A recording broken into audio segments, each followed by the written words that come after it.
Race day, it was an all-Ferrari front row with Mansell sitting on pole position. But one of the worst starts of the Englishman's career saw him risk putting his own teammate out of the race and allow the two McLarens to move from third and fourth position to the two top places.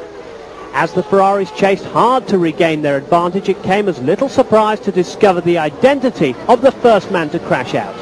Andrea de Cesaris got it all wrong as the pack headed out towards the back of the track. He disappeared into the sand trap, never to re-emerge.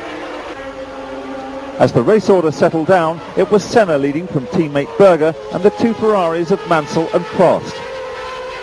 The twists and turns of this small little track gave the Ferraris an edge over the McLarens. Even so, Mansell's eagerness to get back in front nearly cost him dear as he went into the rough. Instead, it meant he and his teammates swapped places. With his tyres suffering after their trip across the curb, Mansell was the first to enter the pit lane. Despite sterling work from the Maranello boys, he screamed out again, having dropped from fourth to fifth position.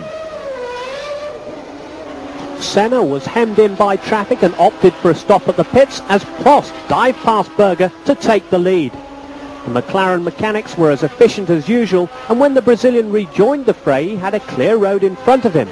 But he'd handed the lead to his greatest rival, Alain Prost. The Frenchman didn't hold the upper hand for long. He too came in for tyres, and it wasn't one of the Ferrari crew's best efforts. He rejoined the race down in fifth position. All that handed the lead to Berger, but his ascendancy was temporary. It lasted as long as his pit stop. With all the stops over, Senna was back in the lead, but he'd been harried by Mansell all the way, and in the end allowed him past on lap 50. A typical gritty drive from Mansell, then charging on as ever, but in front of him clumps of back markers and a hazard in the making. One of them nearly cost him the race. Philippe Alliot claimed he was dicing with Martini when Mansell was trying to lap him and didn't notice the race leader in his mirrors. The two cars touched wheels and the Frenchman was sent careering into the barriers. On reflection, Mansell was lucky to escape with no damage to his car, while Alliot was fortunate to avoid personal injury. Apparently unfazed, he paused to sign autographs on his way back to the pits. For a time, Senna's second position looked in danger as Prost overtook his teammate Berger to appear in his mirrors, but the Brazilian found enough power to keep his enemy at bay. He had enough because the race was destined to end early. Alex Caffey had been dicing with Aguri Suzuki for 11th place when the two touched, and Caffey had ended up hitting the barrier nose first at high speed, dazing the Italian, who suffered a sprained ankle. Suzuki too was out of the race, although the Japanese driver was able to make his own way back to the Larousse pit. The stewards had no choice but to bring out the red flags and so hand Mansell his first victory of the season.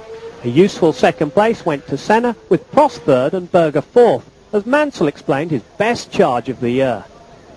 Well, you have to have a race for your life because either side of me are world champions, and you can't beat world champions unless you drive very hard. But it was a great race and a very mature race, and as I said earlier, I'd like to go on record to thank Ayrton because although we were racing very hard, he let me go past him after I got a good slipstream at the end of the straight. He could have fought with me, but I saw him point, and it was a very good manoeuvre and very safe for both of us. Mansell and Senna showed what a difference a year can make as Nigel hugged his former enemy, while Prost was clearly demoralised, in defeatist mood. Nothing to say except that was maybe one of the most unlucky races I've done in my career. No, I'm not thinking anymore about the championship. No, for me, I think Ayrton won today. The championship will be over when mathematically it's finished. It's still open, and I will just keep on going the same way I have done so far, and we have to wait and see.